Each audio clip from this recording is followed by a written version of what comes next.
Labas vakaras. Tęsime pokalbį su Raimundu Eimontu. Norėčiau paklausti tavęs truputėlį gal provokuojančių dalykų, bet prašysiu, kad atsakytum atvirai. Kas tavo požiūriu Lietuvoje šiandien yra teigiama, kokie veiksmai ir įvykiai tave žavi ir ką tu vertini labai neigiamai kultūroje būtent? Na, kalbant apie kultūrą Lietuvoje, neišvengiamai turi paliesti ir žymiai platesnius klodus visuomeninio gyvenimo, nes kultūra neatsiejama nuo bendrų būties aspektų ir netgi žemiško gyvenimo aspektų. Jinai galbūt jautriausiai reaguoja į tos dalykus. Ir kultūra vis laik buvo lyg lakmuso papirėlis, kuris parodydavo visuomenėse, kas yra negerai. Sakykime, jeigu iš visuomenės dingsta dainuojantys žmonės, tai visuomenė kažkas netaip yra. Ir panašiai. Todėl aš manyčiau, kad kultūra daugiau ne pati kažkokia jinai yra ten gera ar bloga, bet tiesiog jinai signalizuoja apie mūsų gyvenime vykstančius procesus, kurie tikrai didelių vilčių ir didelių džiaugsmų, bent man asmeniškai, neteikia.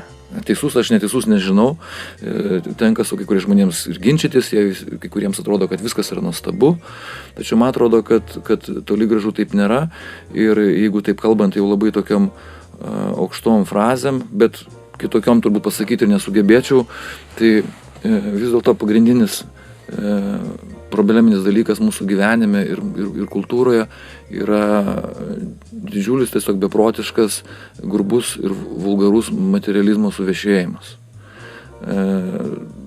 Šitas reiškinys yra, iš esmės yra negatyvus, kadangi jisai pakerta kiekvieno mūsų visuomenė gyvenančio žmogaus, sakykime, sielos raišką, sielos vystymą, sielos išplėtojimą, suradimą savęs, savo vietos šitam gyvenime, šitoj būty, o sukiša jam tam tikrus autoritarinius, schematinius reikalavimus, kaip jis turėtų gyventi, ir žmogus tampa nelaisvas. Ir žmogus atimama iš esmės laisvė mūsų visuomeniai. Ir tai daroma labai gudriai, labai subtiliai, jeigu, sakykime, sovietmečio laikotarpiu tas buvo daroma ganėtinai atvirai ir ryškiai, per kažkokius administratyvinius apribojimus, per kažkokią ideologiją tokią labai drastiškai brūkama. Tai dabar tas daroma labai gudriai ir labai, nesakyčiau, rafinuotai, ir tai dėl to yra pavojus yra dar didesnis. Ir kultūros žmonės, kas yra visų baisiausia ir tragiškiausia, kurie turėtų lyg ir bandyti priešintis šitai tokiai mūsų visuomenės tokiai super primitivizacijai ir materializacijai, jie patys dažnai įveliami tiek į tą materializmo ratą, kad jie tampa vos ne kartais ir tos visos ideologijos rūporais, ta prasme ir skelbėjais. Nors turėtų labai griežtai, sakyčiau, ir atvirai kalbėti visur, kur tik įmanoma, apie pasekmes visų šitų dalykų. Ir be abejo, man tenka skaityti ir internete, ir tam tikrose portaluose, ir Propatry, ir kitur tokių tikrai protingų ir jaunų žmonių ganėtinai pasisakymus, kurie iš esmės teisingai šneka apie tą mūsų situaciją kultūroje. Arba, pavyzdžiui, Rolando Paulausko ten internetiniai, YouTube'iniai ten tie klipukai, tos paskaitos. Tačiau bėda yra ta, kad šitie visi pasisakymai yra labai lokalūs ir jie labai uždaryti tokiose lokalinio prieimo erdvėse. Vadinasi, žmonės jau turi specialiai ieškoti šitų dalykų, kad tai sužinoti. O paprastai tie, kurie jau ieško, tai jau tie žmonės jau yra kaip ir geram kely, jau jie kaip sakant, gal ne jiems to labiausiai reikia. Galbūt tos informacijos labiausiai reikėtų tų žmonių, kurie dar apie tai tiems žmonėms, kurie dar apie tai nesusimasto. Ir būtent ta informacija turėtų keliauti per tos pagrindinius informacijos rūporus. Tai yra per pagrindinės televizijas, bent jau per mūsų tą LRT vadinamą, per radijus, per pagrindinius visus informacinius blokus. Deja, šito dalyko šitai nedaroma ir tai rodo, kad vis dėlto tam tikras esminės mūsų visuomenės vietas yra užėmusios, kaip pasakyčiau, ne tos jėgos ir ne to profilio žmonės, kurie ten turėtų būti. Tai yra mes papuolam į kažkokių, kaip sakyčiau, destruktyvių energetinių laukų poveikį. Ta prasme, tos laukus, aš net nenorėčiau pasakyti, kad tai konkretų žmonės, nes gal tie žmonės irgi kai kurie ne patys taip asmeniškai dėl to yra kalti, jie tiesiog įsivelia į tam tikras situacijas, į tam tikrus santykius, kur paskui jie patys nepajunta, kai tampa tos visos negatyvios energetikos nešėjais. O aš manau, kad pagrindiniai šitie dalykai tai yra bendra ta mūsų gyvenimiška ideologija. Tai būtent tas, ką ir minėjau, tas didžiulis materializmas, vartojimas, viso mūsų gyvenimo matavimas tik vienu matu, tai yra materialiniu matu, visiškai neatsižvelgiant į subtiliasias žmogaus asmens savybės ir į subtiliuosius žmogaus pojūčius. Žodžiu, žmogus yra kaip daiktas, įrankis, tas sraigtelis mūsų visuomenė, jis taip traktuojamas. Ir lygiai tas pats ir pasireiškia ir kultūroje. Dabar mes matome, kad, nesakykim, kultūros srityje sėkmingiausi, sakykim, žmonės, kurie tenais dirba ar daro, tai jie ne tiek siekia puoselėti per kultūrą tą dvasingumą, kiek jie užsiima, man kartais atrodo tokiu irgi savotišku tokiu, sakykim, kultūriniu bizniu. Ta prasme, yra tos įvairios galimybės per įvairiausias projektus ir visokios tos visas biurokratinės sistemas įeiti į tą kultūros pasaulį, tą kultūrinį lauką. Ir dabar madą kultūrą diktuoja ne tas žmogus, kuris yra, sakykim, kaip aš pasakyčiau, taip, subtilios sielos, didelio talento žmonės, ar ne, turintis didžiulį išmanimą, bet, sakyčiau, tie žmonės, kurie yra savotiškai tokie gudrus, įžūlus, jie aišku yra irgi nebe talento, dažnai būna ir talentingi netgi, tačiau jie neturi to kažkokio dvasinio subtilumo. Jie kažkokie tai tokie, sakykim, tokie kultūriniai monstriukai. Čia labai tinka šitam variante, vis prisimenu iš grupės Pink Floyd albumo Animals ta gradacija, tų žmonių suskirstimas. Šunys, avis ir kiaulės. Tai va čia yra kiaulės, kurios yra gudrios, jos visą laiką aktyvios, jos darbščios, jos visur pralenda, jos visur yra, bet jos neturi tos kažkokios dvasinės subtilybės savo viduje. Ir tokie žmonės, man atrodo, ypač kultūroje yra labai pavojingi. Manyčiau, kad tokie žmonės neturėtų iš vis kultūroje būti. O jie vis dėlto dauginasi, man atrodo, didžiuliais kiekis kultūroje ir dėl to kultūra pas mus tampa jau tokia, sakyčiau, ir taip pat sumaterializuota kaip ir visas kitas pasaulis ir jau jinai nėra atgaiva žmogaus sielai.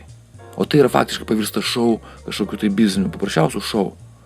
Ir tai, man atrodo, yra pagrindinis trūkumas. Tačiau jeigu baigti tą temą pozityvę gaidą, tai vis dėlto aš žinau, kad vis tiek yra žmonių, gal jų kritinė masė dar nėra didelė, kad kažką iš esmės keistų mūsų visuomeniai, nes reikia tam tikros kritinės masės. O Lietuva iš vis to požiūriu nučiulpta labai stipriai ir istoriškai, ir dabartiniu metu ta beprotiška migracija ir visa kita, vis tiek ta kritinė masė labai nusiurbė. Bet yra tų žmonių, ir aš pats jų pažįstu, kurie tikrai dar išsaugoja tą bekompromisinį, tą, sakykime, sielos prioritetą savo gyvenime. Kad kas bebūtų, jie vis tiek prioritetą suteikia dvasiniams dalykams, o ne materialiniams. O materialiniai dalykai, dėl ko jie taip suprioritetinti, tai viskas aišku. Nes žmogus, kuris vertina materiją, jį visą laiką lengva nupirkti, o jeigu lengva nupirkti, visą laiką lengva valdyti. Žmogus, kuris kažkom tiki, jis yra nevaldomas.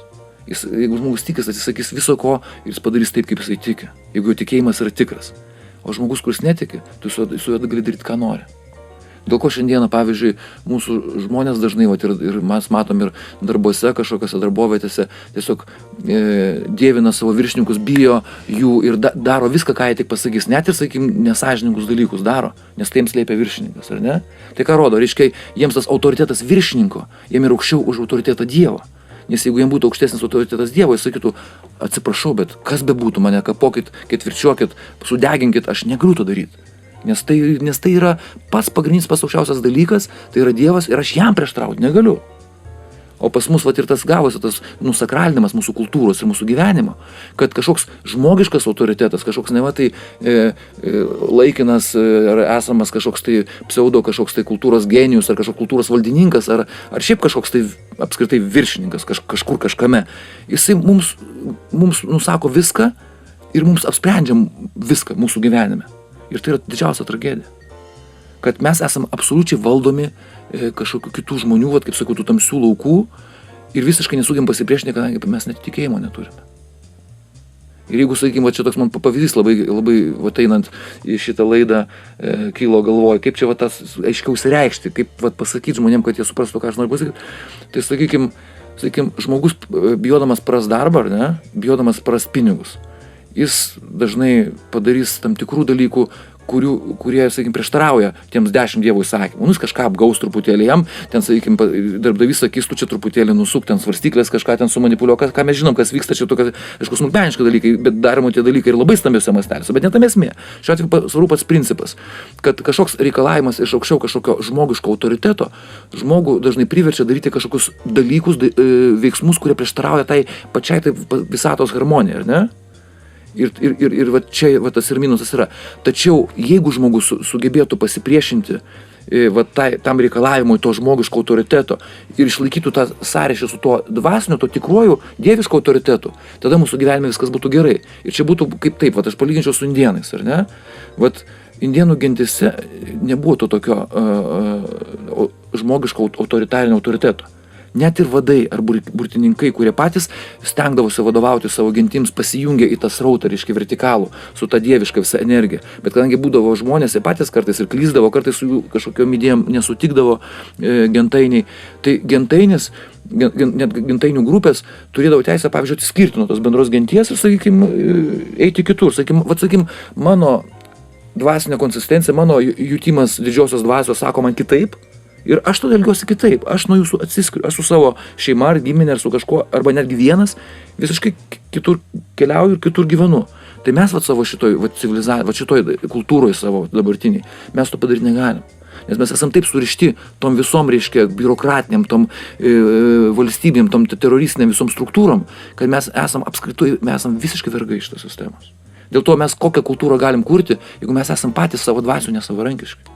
Reiškia, mes jokios kultūros negalim padaryti. Ar mes turim paprasčiausiai kirsti tą ryšį ir tapti kažkokiais marginalais, tapti kažkokiais protestuotojais, reiškia, arba atsiskyrėliais ir puoselėti tą šventą kultūros, sakykime, misiją.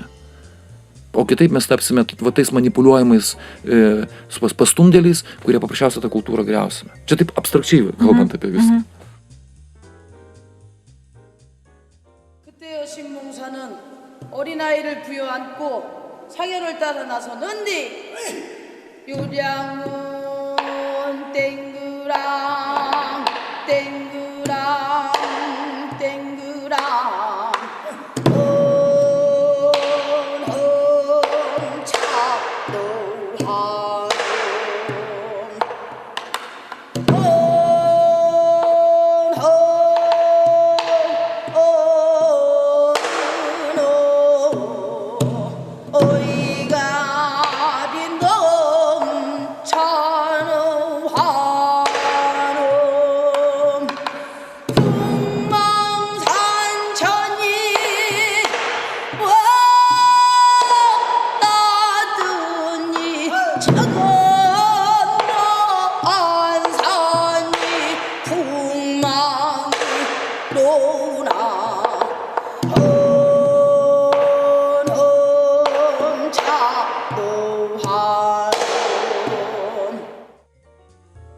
Mano nuomonė, visgi yra tų žmonių, kurie dar yra nepraradę to poreikio kultūrinio, to ryšio, ar ne, su tikrąja būtimi, su dvasiniu visų pasauliu. Kaip tavo požiūriu, kaip galima atsiskirti nuo to neigiamo lauko ir visgi sudarytą kritinę reikalingą masą, kad mes galėtume kažkaip vieni kitiems padėti, kad mes galėtume auginti tą tikrą dalyką? Tai vienas kelias - burtis. Lietuviams apskritai nebūdingas bendruomeninis mąstymas ir mano nuomonė tai yra todėl, kadangi jeigu mes pagalvosime, lietuviai labai gan vėlai išėjo iš tokios, sakykime, vienkieminės gyvenimo struktūros. Sakykime, prieš kokius 60-70 metų dar mūsų didelė dalis tautos gyveno vienkiemis, iš principo paėmus. Tai tas vienkieminis mąstymas labai ryškiai matosi mūsų visuomeniai. Ta prasme, kada žmonės kas supama jų tvoros, jie tą viską puoselėja, prižiūri, jie to labai rūpinasi, bet kas už tvoros tai gali būti ir ten nežinia kaip. Ir tai, manyčiau, irgi toks, galbūt lietuviško mąstymo toks bruožas. Jame yra ir pliusų, ir savų minusų, bet būtent šiuo atveju, apie ką mes kalbam, tai čia yra, gal sakyčiau, ir minusas, nes vis dėlto lietuviai turėtų labiau mokytis bendrauti ir burtis. Ir būtent to paties mąstymo, to pačios jausenos žmonės turėtų būtent dažniau kūrybiškai bendradarbiauti. daugiau būtis į bendrus projektus, netgi apskritai daugiau bendrauti, tiesiog žmogiškai, tiesiog kavos nueiti kartu išgerti turėtų dažniau. Nes aš pats dabar jaučiu, kad su daugeliu žmonių, su kuriais aš tikrai jaučiu didžiulį bendrumą ir kurie yra mano tikrai dvasios broliai, aš pajutau, kad mes velniškai mažai bendraujam iš tikrųjų. Nes mes taip įsivėlė tą visą, to, kur sakiau, materialinio gyvenimo struktūrą, taip esame jos užknisti, kad jau net tam žmogiškam, tam dvasiniam kontaktum nebelieka tiesiog kažkokio jėgų ar laiko ar kažko tai. Ir mes tiesiog, pavargę kažkokie tai esam nuo to. Ir čia manau, kad reikia tiesiog sugebėti viens kitą papenėti, tą dvasią, ne? Kada tu bendrauji su žmogum, kuris panašus į tave ir serga tom pačiom mintim, tom pačiom idėjom, tom pačiom lygom ir tom dvasiniam ir viso kita, tai tu visą laiką su to žmogum gali ir pasigydyti, sakykime, ne, susitikęs. Ir viens kitą palaikyti ir padėti. Ir čia vienintelis būdas, kitokio aš būdo ir nematau, tik tai burtis į kažkokias bendruomenės, į kažkokias kūrybinės, nebūtinai tai turi būti formalios kažkokios, tai ten būtinai ten kažkokios valdybos registruotos organizacijos, nebūtinai tai gali būti tiesiog susitikimas, pasiskaitimas poezijos kokį vakarą kartu, pas kažką tai namuose. Ir tai yra labai daug. Taip. Ir šitą tradiciją praktiškai sužlugus, žmogiško bendravimo, tas poreikis, kuris turi būti pažymos ir jis yra, dabar persikėlęs iš esmės tik į Facebooką ir į tą virtualią erdvę. Ir tai irgi nėra gerai. Nes tos visos sistemos techninės, jos iš esmės nusiurbė daug labai energijos. Nes vienas dalykas, kai aš sėdžiu prieš tave, dabar tavo akis matau, tavo žibėjimą, kai tavo kalbą girdžiu ne per kažkokį mikrofoną, o tiesiogiai, tai yra viena. Ir kitas dalykas, kai mes nesusirašom kažkokiai virtualioje erdvėje, tai čia nebendravimas yra. Tai žodžiu, kuo daugiau turi būti tokių susibūrimų ir dalykų. Ir dėl to man pikta dažnai ant tam tikrų institutų visuomeninių, sakykime, tų kultūrinių, sakykime, ten muziejų, ten koncertų, ten salių, ten dar kažkokių tokių, kurie mano galva per mažai tam skiria dėmesio, tam subūrimui tų žmonių, kurie dar liko. Natūraliam tokiam tikram. Taip, natūraliam, tikram, neoficialiam kažkam, kur padėti paukščiuką, kad projekto gaut pinigus, kas dažnai būna. Bet tam natūraliam, dvasiškam tokiam pabendravimui, pasėdėjimui prie arbatos, pasidalinimui, pasiskaitimui, ten pagrojimui ir taip toliau, tam, sakykime, tam gerąją prasme salonui. Tam kultūriniam meniniam salonui, svetainiai, ką panašiai, tu bandai daryti su Lergo, tai man tenais, man atrodo, tas ir vyksta, kas turėtų būti. Tik aišku, būtų dar fainiau, jeigu tai būtų tų židinių dar daugiau, supranta, prasme, kitokio profilio, sakykime, tenais turėtų tai ir dailininkai, ir šiaip tarpusavyje, nebūtinai, kad ten vien tik dailininkai turi būti pas dailininkus ar muzikantai bus muzikantus, bet jie gali ir maišytis tarpusavyje ir nebūtinai turi būti tas prisirišimas profesiškai, nes pas mus irgi dar yra toks biškai kastinis toks dalykas. Dailininkai tai sutinka per parodas, muzikantai ten per koncertus, ten eina ten, o galbūt labai įdomu ir pasimaišyti truputėlį, pasidalinti savo tom idėjom iš skirtingų tų meninių ir kultūrinių sričių. Man atrodo, tai irgi labai vertinga, aš pats tą jaučiau ir turiu daug draugų dailininkų, architektų, iš kur tikrai daug pasisėmų, tikrai daugiau net dažnai negu iš muzikantų. Iš tikrųjų. Mes turbūt, ko gero, visi dabar esam praradę tą tokį poreikį ar netikro buvimo, bet jisai, bet kokiu atveju, jau grįžta tokiu ilgesiu. Taip, ir aš manau, kad tas praradimas irgi yra šiaip, jis yra ir natūralus, bet kartu aš manau, kad kažkuria prasme, tai, man atrodo, sąlygota ir tam tikrų, kažkur sąmoningų veiksmų, kurie visuomenė vyksta iš tam tikrų politinių struktūrų, iš valdymo struktūrų. Nes visą laiką, yra paprastas labai dalykas, skaldyk ir valdyk. Kuo tu turi labiau išatomizuotą bendruomenę, to tu lengviau gali ją priešinti, ją ten visaip dėlioti kaip kokias šachmato figūras. O dabar įsivaizduokim, kad kažkokioj tai darbovietėje, kažkokio įstaigoje, staiga visi darbuotojai labai turi bendrystę kažkokią dvasinę, ar ne? Ir viens su kitais ten bendrauja labai visur. Tai labai sunku tokią bendruomenę, tokį, tarkim, darbinį kolektyvą, labai sunku jo manipuliuoti, nes jie visi viens už kitą mūrų stoja. O jeigu ten visi susipykę, visi tik žiūri vien savęs, visi tik savo algos ir savo tik naudos, tai tu tenais gali ką nori su jais daryti. Aš pats tą patyriau lygiai tą patį, kaip mano bendradarbiai prieš mane liudijo teisme, čia iš mano patirties buvo. Tai buvau labai nustebęs, kai ten ir aktyviai melavo teismo posėdį, vien dėl to, kad darbdavys tai pasakė, kad aukštesnysis kažkoks valdininkas pasakė, kad jūs taip turi daryti. Tai aš ką šiandien šnekėjau apie tos dalykus, tai šneku iš savo patirties, dėl to visą puikiai žinau, ne šiaip iš kažkur pasiskaičiau.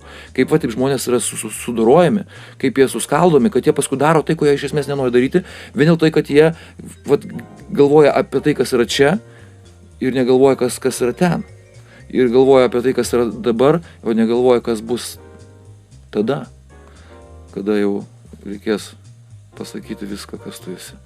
Tai žodžiu, nors aš pats už tai, kad žmogus būtų čia ir dabar, bet su buvimu čia ir dabar, čia aišku kita jau tema, tai būtent žmogus taip niekada ir nepasielgtų, nes aš manau, kad visi žmonės iš esmės turi sąžinę, visi turi jausmus ir jeigu tikrai būtų su tais savo jausmais ir su savo sąžinė, su savo tavo būtimą, apie kurią aš kalbu čia ir dabar, tai jiems tokios net problemos nekiltų, bet kai pradeda galvoti, o kas bus, o gal čia dabar aš neteksiu darbo, mirsiu badu, o čia mane ten išmes aš kažkur, oi, nu tai gal gerai, o aš tada jau padarysiu, ką iš manęs prašo ir man bus nuo to geriau. Ir nuo to čia ir prasideda paprastuose dalykuose, ir prasideda visas mūsų bendruomeninis žlugimas, visos mūsų kultūros žlugimas ir viso pasaulio chaosas prasideda faktiškai šičia.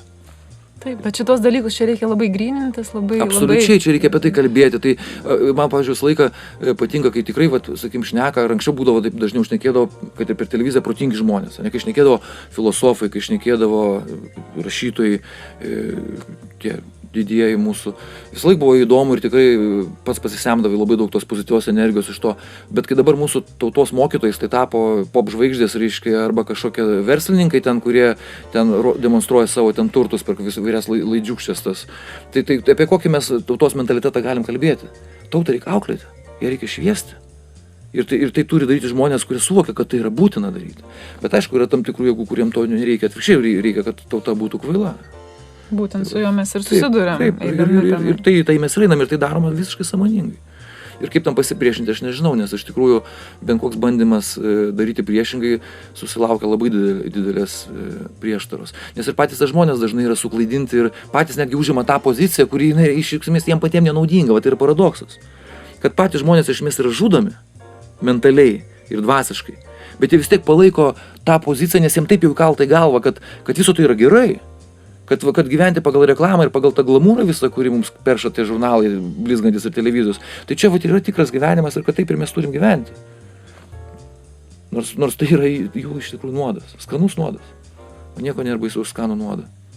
Nes kaip vienas pastorius sakė, yra didžiulė klaida galvoti, kad velnias yra bjaurus. Velnias visą laiką yra gražus, jis labai patrauklus, nes kitaip jisai nepriviliotų tiek pasekėjų į savo tarpą. Tik paskui, kai išaiškėjo darbai, tai tas viskas pasirodo, kad tai yra šlykštu, nes tai yra melas viskas.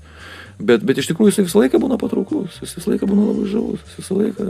Bet pažiūrėkit į reklamas, į glamūrą, į teletas laidas, tas populiariasias, tai ten tikra velnio veiklos sfera. Be jokių netgi abejonių. Taip jau vaizdžiai tariant, taip paprastai. Taip. Iš tikrųjų buvo labai įdomu ir labai nuoširdžiai tau tai sakau. Su tavim pasikalbėti. Labai ačiū, kad atvykai. Man taip pat, Eglė, buvo labai įdomu ir labai ačiū, kad pakvietei. Dėkui, kad klausėtės. Dėkui.